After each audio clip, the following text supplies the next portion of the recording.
Nagsagawa ng relief operation ang Silay PNP sa Negros Occidental upang magbigay ng tulong at suporta sa mga pamilyang naapektuhan ng kalamidad sa rehiyon. Patrolwoman Andrea de Palubos sa balita.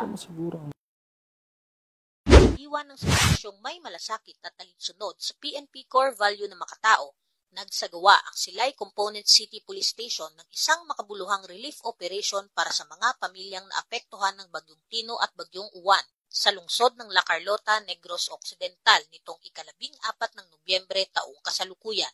Pinangunahan ni Police Lieutenant Colonel Mark Anthony D. Daroca, hepe ng Silay Component City Police Station, kasama sina Honorable Councilor Darrell Hinulan at Honorable Councilor Mike Maravilla, matagumpay na naipamahagi ang 401 na food packs para sa mga evacuees. Ang kanilang pagkilos ay sumasalamin sa taus-pusong malasakit ng Philippine National Police sa kapakanan ng mamamayan, patunay na ang tunay na serbisyo publiko ay higit na nararamdaman sa oras ng pangangailangan.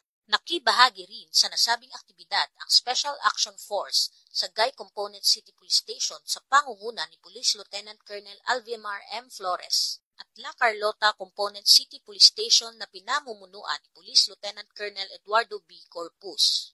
Ang kanilang sama-samang pagkilos ay nagpakita ng matibay na diwa ng bayanihan at dedikasyon sa tungkulin.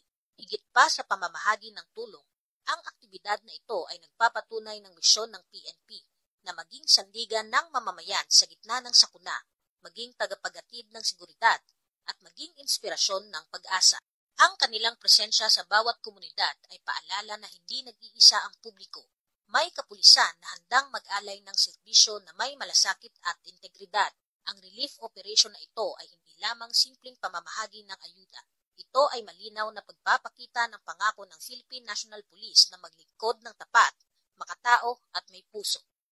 Sa bawat food pack na naipamahagi at bawat kamay na kanilang inabot, muling pinapatunayan ng ating kapulisan na ang tunay na diwa ng serbisyo ay nag-ugat sa pagmamalasakit at pagkakaisa. Sa bawat serbisyong may puso, mas lumalakas ang pag-asang kayang lagpasan ng sambayanan ang anumang pagsubok. Mula dito sa Western Visayas, ako ang inyong Police News Network Correspondent, Patrolwoman Andrea Dominic de Palobos, alagad na batas, taga-taguyod na balitang pulis.